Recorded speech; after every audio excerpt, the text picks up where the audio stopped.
igniting community, a safe space to learn, share, and grow.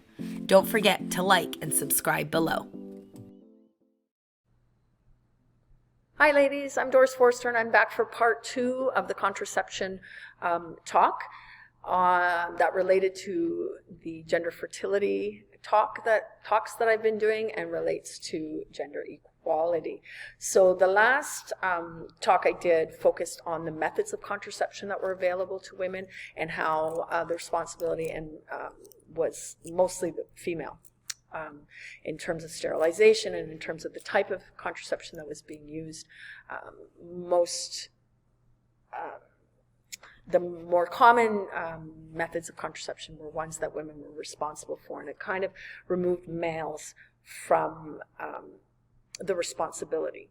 And so when we make connections between countries that have low gender equality or where women have less education, they are also more responsible for the family planning or actually using the method of contraception. Today we're going to look at contraception needs being met. What countries are they being met versus what countries are they not being met?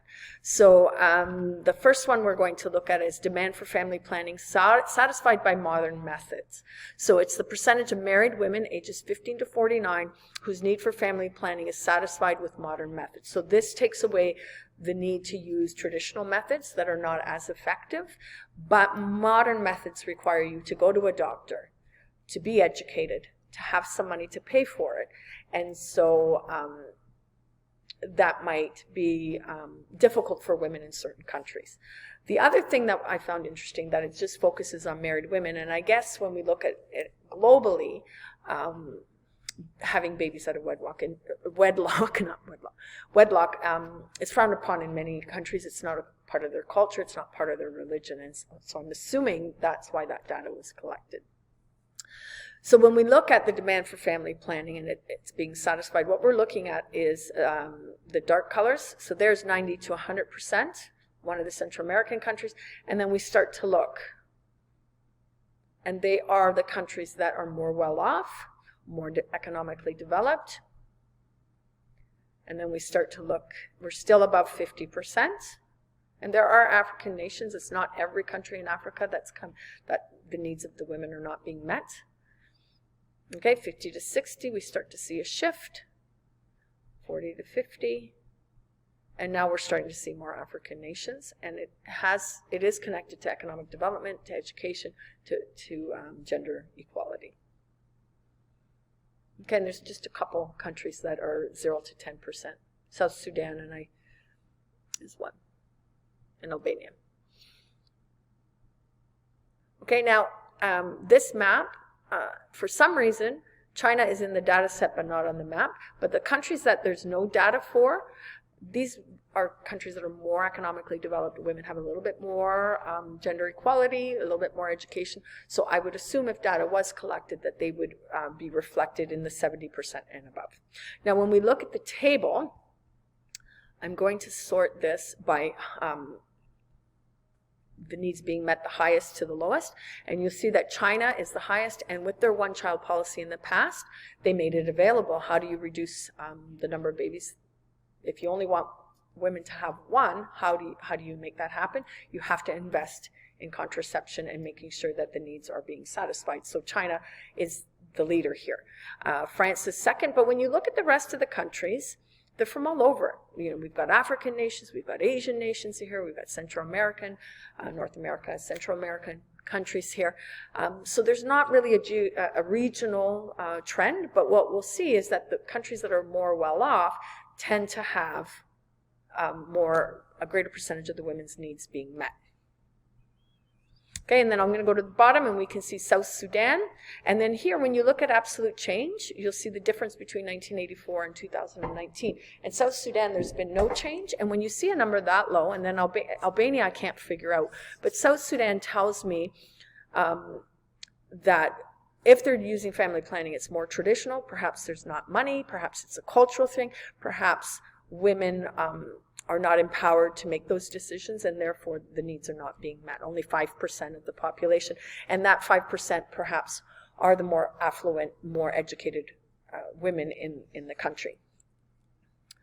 But typically what we're going to see is, some African nations, more of the poorer, even the poorer Eastern European nations here, some island nations as well here. But the ones I wanted to point out are two.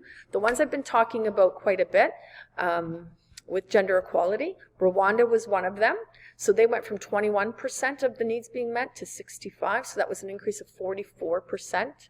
And that's amazing. And this is just another example of this country after their genocide, using the funds that were poured into that country wisely. They empowered women, they educated women, and we can see that related to that their needs for family planning are being met. The other country that I've talked about is Bangladesh, and they went from 55% to 70%, so an increase of 15%. They also had an increase in gender equality, they had a decrease in their fertility, a decrease in infant mortality, and a decrease in maternal mortality. And the last country I wanted to look at is Afghanistan, not changed at all from 1984 to 2019, and they've been at 42%, and I would suspect that number will decrease as we move forward. All right, and so that's one set of data. The next set I wanted to look at is the unmet need for contraception. So these are women's needs not being met. The other one was the needs, what percentage were being met, and this is not. And we can see that Africa is highlighted. And then if you look at 30 to 40%, it's not over 50%, which is encouraging, but we still have 30 to 40% of women's needs not being met. And this relates, if we go back to all of the other talks, to the level of gender equality, fertility, infant mortality, maternal mortality, and when I do education, it's probably going to be another factor. And so they're all related. So what's the solution? If you ask me, educate our women, start with that, and then everything else might fall into place. Okay, there's our 10 to 20, our 0 to 5, and then our 0. Now, when we look at the data, we can see that Afghanistan has not changed. And I'm just going to rank it from top to bottom. Unmet needs, sorry. So we have Libya. And the data, you'll see the year for the data. So the most recent data is 2014. So this could not be 100%. Obviously, it's not 100% accurate. So we have poor countries with needs not being met. Haiti, poorest country in the Western Hemisphere. Angola, Somalia, Ghana, Liberia, Chad. And some of this might be cultural as well. Okay, and then when we go to the bottom, where we have France and China. And again, China had a one-child policy, so of course they're going to make sure that if women are wanting contraception, that it's available, because they're trying to keep that birth rate or the fertility rate to 1 child per woman. France surprises me because they have one of the higher fertility rates in Europe, and so I was surprised to see. Oh, no, not surprised. Not surprised. It is the lowest. Yeah.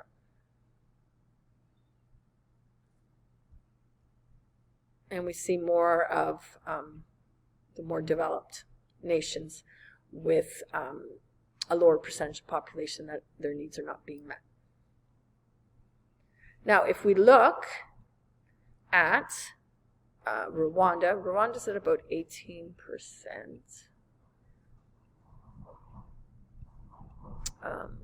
Rwanda's at 18, but it's amazing because they had a 51% decrease, so 38% in 1984, and that decreased to 18.9, so which is very encouraging. And then when we look at Bangladesh, is at 13%. Where is Bangladesh now? They were at 21% in 1994, and by 2019 they reduced at 37%. So that's movement forward. Women, their needs are being met. So that then relates to a lower fertility rate, which then relates to a lower infant mortality, lower maternal mortality, and a greater gender equality. So the last thing I wanted to talk about was the legal status of abortion. And I'm not here to debate whether, pro-choice or pro-life. That's not here. It's just giving women a choice. So here we have areas where abortion is banned, no exception. Then we have highly restricted. Most of the world is highly restricted, legal with no restrictions. And we can see a division between economic development and restrictions. Legal with some restrictions, and then there's some countries with no data. And for me, it's, if women, I don't know, the people making the decisions, if they're males, I kind of have a problem with that, because I think, I'm just going to leave it there. I think that women should be empowered to make these decisions, not males. I'm back. I just had a little interruption.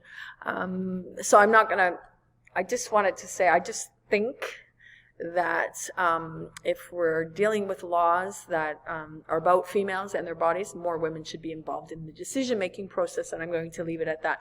I wanted to highlight 2 countries in Europe, because I was really surprised, well, not surprised with Ireland, because 2017 it was highly restricted. They did pass some more liberal abortion laws, and so I think you're allowed to get an abortion within 12 weeks of the pregnancy, and then some other medical situations are allowed. Poland is interesting because when I saw it, I thought, oh, wow, like it's a sea of blue, and then we've got Poland and Ireland. And Ireland, I wasn't surprised, like I said.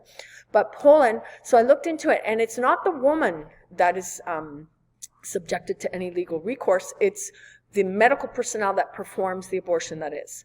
And there are some certain situations where an abortion is allowed versus when they're not, and the doctor or whoever is performing the procedure is the one that's legally responsible, which I thought was interesting. So here we can see that this would be like the,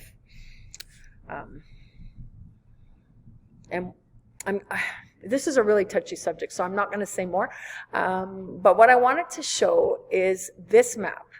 And this is the abortion policy if Roe versus Wade was overturned. And that was the court case that allowed abortion.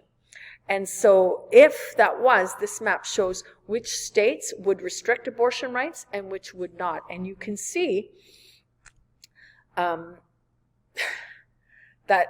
the majority of the states would restrict abortion rights. And again, this is a country that women do have more equality than others. Women are more educated than others. Fertility rates are lower, not as lower than Canada's, but they're lower. Infant mortality is lower, not lower than Canada's, but lower. And maternal mortality is lower. And if this was to happen, what implications would that have? So that to me is really, really scary. Women would lose a lot of the rights that they fought for and that they have in these states. And who's making those decisions? And I'm going to end it there. Who's making those decisions and who should be making those decisions? Is this going to bring women backwards in a lot of these states if this is allowed?